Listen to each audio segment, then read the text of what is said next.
Okay, so here's the last part of my life. It like leads up to now, and it's like it's defined by comedy.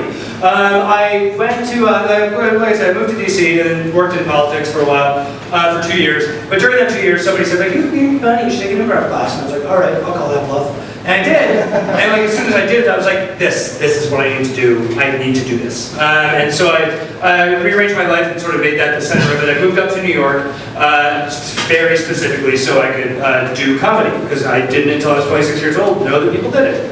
And so I moved here. I moved here in August of 2007. I got like a variety of temp jobs. Pursued my passion, you know, like the lead of a romantic comedy film. And I worked for a company called Brainpop for a while. That's sort of like where my temp job. Yeah.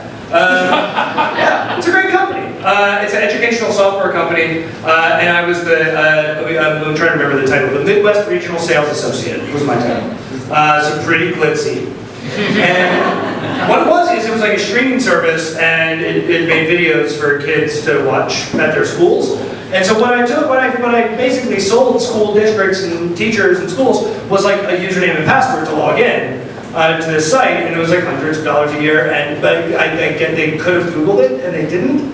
Like if you Google Brainpop password, you find one and you can use it. Not anymore. I think they changed the system. I hope. I know I'm not giving away their business model right now. So that's what I did. I did that for 40 hours a week, and then I had like another 40 to 50 hour a week job doing comedy at night.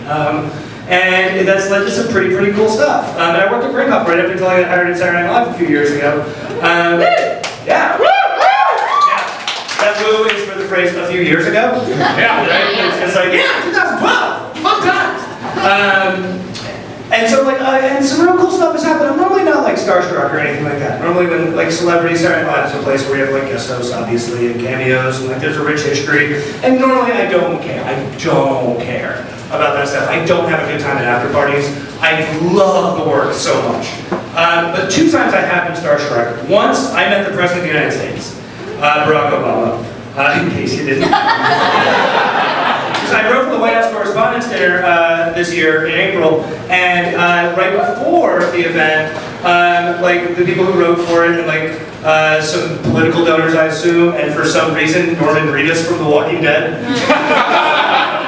were in a room. It's like probably about the size of this one. It's about like 150 people or so crammed into this room, and like waiting to meet the president and the first lady, and like do a little like, hey, how are you doing? Great, all right, photo, bye. Do like a very quick meet and greet, and the whole time I'm very awkward about like how to greet people. Like every time I met an old coworker of mine, actually from Brainpop. I met up with her and her 13-year-old daughter to give them a tour of SNL earlier this week. And a 13-year-old daughter, like, what do you do there? Do you handshake? Do you hug? You don't kiss on the cheek, do you? I don't know. And I'm really sad about it. And so I settled on doing this. Which is like the worst thing I could have done. Because it's like a clutch from afar. More of this, more of this. So I'm very awkward about that. So I was like very concerned about what I do with my hands, specifically, like if I stand next to the first lady. Like, do I wrap it around her shoulder? I would put it like lightly on her back. I didn't want to creep around. I didn't want to like hover either. I needed to find out. So like while everybody else was going up there, I kept like giving side-eye to the action because you can't stare at it. So I like tried to figure it out, and what I discovered was the consensus was people would lightly place their hand on Michelle's hip. Michelle, yeah, we're So I was like, great, got it, good. And then what happens is it's 2 by 2. So me and one of the producers of Saturday Night Live went out to take a photo, and I just so happened that I like said hi to Michelle first, and then turned around and said hi to Barack, and then we were in photo time, and it was lined up where it was like Michelle here, my producer friend here, me here, and then the president right here. And I never studied what to do with my hands, so I also placed it on that.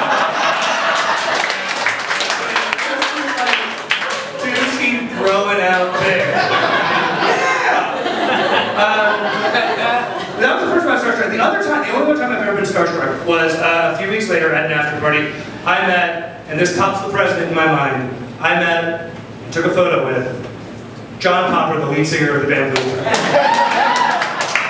Great hero of mine. Blues a great band. He's the harmonica guy, in case you don't remember. Such a nice guy. The first thing you realize about John Popper when you see him at an after party is that he dresses like John Popper.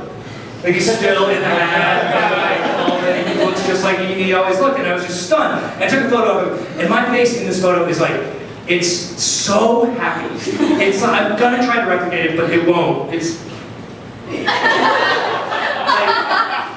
like as if there were like a little teeny black hole right here, and all my body parts were being like spaghetti stringed into it, just like